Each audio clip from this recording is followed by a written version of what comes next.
समस्त NIOS DElEd साथियों का स्वागत है। अभिनंदन आपके अपनी YouTube channel MKS teaching point में। साथियों, बात करेंगे बहता और गजट को लेकर के क्या बड़ी खबर निकलकर सामने आ रही है, विश्लेषण व निष्कर्ष जानेंगे। निवेदन करेंगे वीडियो को बिना स्किप किए हुए अंत तक देखें और सभी साथियों को शेयर करें। जो साथी चैनल पर पहली बार विजिट कर रहे हैं तो कृपया चैनल को सब्सक्राइब करके बेल आइकन जरूर प्रेस कर लें। सर्वप्रथम साथियों बात कर लें, कल आप सभी की महत्वपूर्ण सुनवाई सुप्रीम कोर्ट में संपन्न हुई। जैसा कि साथियों आप सभी लोगों के लिए जो रिव्यू पिटीशन यानी समीक्षा याचिका का विश्लेषण व निष्कर्ष कहता है कि साथियों अगली जो सुनवाई होगी वो बहुत ही महत्वपूर्ण होगी। साथियों कल की सुनवाई में साथियों कहीं ना कहीं एक सप्ताह का समय मिला है और जितने भी डिफेक्ट्स हैं उनको दूर किया जाएगा और साथियों ये सुनवाई सूचीबद्ध होगी। उसी के साथ साथियों आप सभी को अवगत करा दें, ट्रांसफर पिटीशन जो याचिका है उस पर भी साथियों 29 जुलाई को सुनवाई होने जा रही है। तो साथियों ये दो महत्वपूर्ण जो सुनवाइयाँ सुप्रीम कोर्ट में सूचीबद्ध हैं, तो उम्मीद है साथियों इनसे एक महत्वपूर्ण निष्कर्ष निकलकर जरूर आएगा। अब साथियों बात कर लेते हैं बड़ी और महत्वपूर्ण खबर के परिपेक्ष में, जो कहीं ना कहीं आप सभी के NIOS डीएलएड वैधता मामले का कहीं ना कहीं एक बहुत ही महत्वपूर्ण स्पष्ट रुख है और ये जो है सीधे तौर पर माननीय शिक्षा मंत्री जी से कहीं ना कहीं NIOS डीएलएड को लेकर के सीधे साथियों जो है प्रश्न किए जाएंगे। इस परिपेक्ष में साथियों यहाँ निष्कर्ष निकल कर आ रहा है। साथियों यहाँ पर देखेंगे नंदन बोहरा जी के ट्वीट के माध्यम से बहुत बड़ा निष्कर्ष निकल कर आ रहा है। मैं सभी सांसदों का आभारी हूँ कि आप लोगों का सहयोग हम NIOS डीएलएड शिक्षकों को प्राप्त हो रहा है।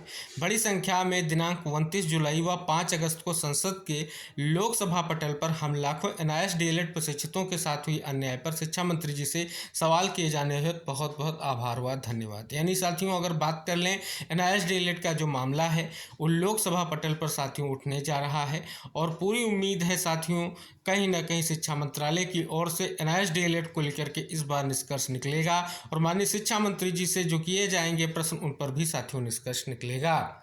और साथियों बात कर लें नंदन बोहरा जी के द्वारा लगातार प्रयास जारी है कि लोकसभा पटल पर पूरी तरीके से NIOS डीएलएड मामले को उठाया जाए और साथियों कहीं ना कहीं जल्द से जल्द जो है वैधता व गजट को लेकर के निष्कर्ष निकलकर सामने आ सके। इस परिपेक्ष में साथियों 22 जुलाई को NIOS डीएलएड से संबंधित बहुत ही महत्वपूर्ण जो है प्रश्न आपको लोकसभा जो है में दिखने वाले हैं। आइए साथियों जानते हैं क्या क्या जो है NIOS डीएलएड से संबंधित वो महत्वपूर्ण प्रश्न है जो कहीं ना कहीं वैधता हो या गजट प्रकाशन मामले को लेकर के बहुत ही महत्वपूर्ण है।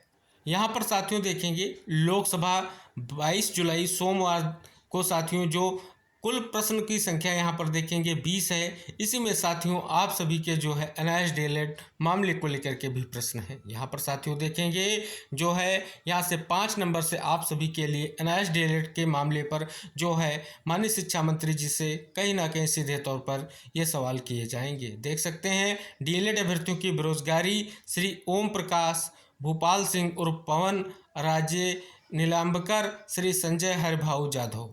तो साथियों पहला प्रश्न क्या है, क्या सरकार ने राष्ट्रीय मुक्त विद्यालयी शिक्षा संस्थान यानी NIOS के डिप्लोमा इन एलिमेंट्री एजुकेशन यानी डीएलएड को अन्य डीएलएड के समतुल्य माना है। यानी साथियों पहला प्रश्न क्या है, क्या NIOS डीएलएड को जो डीएलएड है उसके समकक्ष माना है, ये पहला प्रश्न है। दूसरा प्रश्न, क्या सरकार को इस बात की जानकारी है कि NIOS प्रशिक्षित अभ्यर्थियों को डीएलएड का पाठ्यक्रम पूरा करने के बाद भी विभिन्न राज्यों में रोजगार के कोई अवसर नहीं मिले हैं? यदि हाँ तो तत्संबंधी ब्यौरा क्या है। यानी अगर बात कर लें NIOS से जो डीएलएड किए हुए साथी हैं उनका पाठ्यक्रम पूरा करने के बाद जो है रोजगार का कोई अवसर मिला है, यदि हाँ तो उसके बारे में ब्यौरा दें, ये यहाँ पर स्पष्ट है। अगला प्रश्न, क्या सरकार ने इस संबंध में कोई गजट जारी किया है जिससे NIOS डीएलएड करने वाले अभ्यर्थियों को हटाए जाने का खतरा उत्पन्न हो गया है और अनेक राज्य उनके निष्कासन के आदेश जारी किए हैं। यानी साथियों यहाँ पर जो है सीधे तौर पर गजट प्रकाशन को लेकर के बात की गई है। सभी को पता है अभी तक साथियों गजट प्रकाशन नहीं हुआ है। कई तरह के कहीं ना कहीं आप सभी के माध्यम से RTI से और जो है अपने ईमेल के माध्यम से बहुत सारे माध्यमों से कहीं ना कहीं स्पष्ट तौर पर अपनी बात पहुंचाने का प्रयास किया गया, लेकिन गजट के परिपेक्ष में आपने देखा कहीं ना कहीं अभी तक कोई भी निष्कर्ष निकला नहीं है। तो ये भी साथियों महत्वपूर्ण प्रश्न जो है लोकसभा में उठेगा। और अगला प्रश्न साथियों, क्या यह सच है कि देश के सभी 14 लाख सरकारी गैर सरकारी अप्रशिक्षित शिक्षकों को शिक्षा का अधिकार अधिनियम 2009 यानी आरटीई अधिनियम 2009 के अंतर्गत 31 मार्च 2019 तक प्रशिक्षण प्राप्त करना आवश्यक था। यह भी साथियों बड़ा प्रश्न है। और यदि हाँ, तो उन्हें प्रशिक्षण देने और रोजगार प्रदान करने के लिए केंद्र और राज्य सरकारों द्वारा क्या शर्तें निर्धारित की गई हैं। यानी अगर साथियों ऊपर लिखा गया है कि जो आपको प्रशिक्षण प्रदान किया गया या प्रशिक्षण प्रदान करना आवश्यक था, तो उसमें साथियों प्रशिक्षण देने और रोजगार प्रदान करने के लिए केंद्र और राज्य सरकारों द्वारा क्या शर्तें निर्धारित की गई थी। यानी प्रशिक्षण के बाद कैसे रोजगार मिलेगा, इसके लिए क्या शर्तें निर्धारित थी, इस पर प्रश्न है। अगला प्रश्न, क्या शिक्षक के रूप में अध्यापन का कार्य कर रहे उम्मीदवारों को 6 महीने की छूट दी गई थी। यानी साथियों 6 माह की छूट की भी बात की गई है। यदि हाँ, तो NIOS के अंतर्गत डीएलएड के सफल प्रशिक्षण और योग्यता के बावजूद अभ्यर्थियों को रोजगार न दिए जाने का क्या कारण है। यानी अगर बात कर लें कि 6 माह का जो इंटर्नशिप का प्रोग्राम था, जिसको लेकर के विशेष प्रावधानों के तहत छूट दी गई थी, अगर छूट दी गई है तो जो प्रशिक्षण और योग्यता के बावजूद जो है रोजगार ना दिया गया या रोजगार ना दिए जाने का क्या कारण है, इस पर प्रश्न है। अगला प्रश्न, सरकार द्वारा शिक्षक के पदों के लिए आवेदन करने हेतु पाठ्यक्रम पूरा करने वाले और आयु सीमा पूरी करने वाले अभ्यर्थियों को रोजगार प्रदान करने के लिए क्या कदम जो है उठाए गए हैं। और सरकार द्वारा NIOS से डीएलएड पाठ्यक्रम पूरा करने वाले अभ्यर्थियों के हितों की रक्षा करने के लिए क्या कदम उठाए गए हैं। तो यानी ये महत्वपूर्ण प्रश्न है।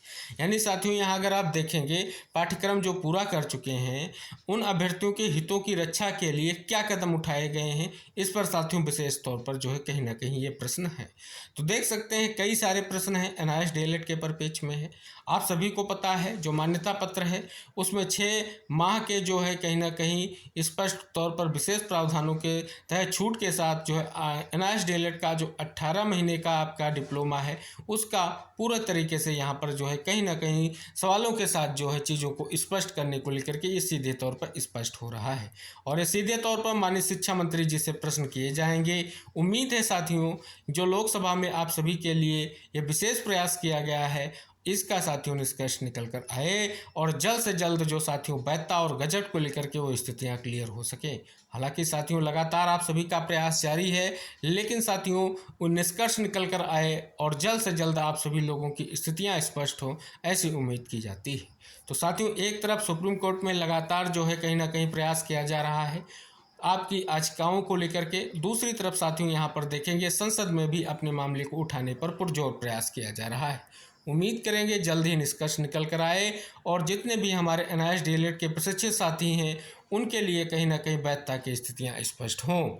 तो साथियों बात कर लें, विश्लेषण आप सभी के सामने आ चुका है। निष्कर्ष पर बात करें तो साथियों पूरी संभावना है कि कोर्ट से लेकर के जो ये विशेष प्रयास किए जा रहे हैं इनका निष्कर्ष जरूर निकल कर आएगा।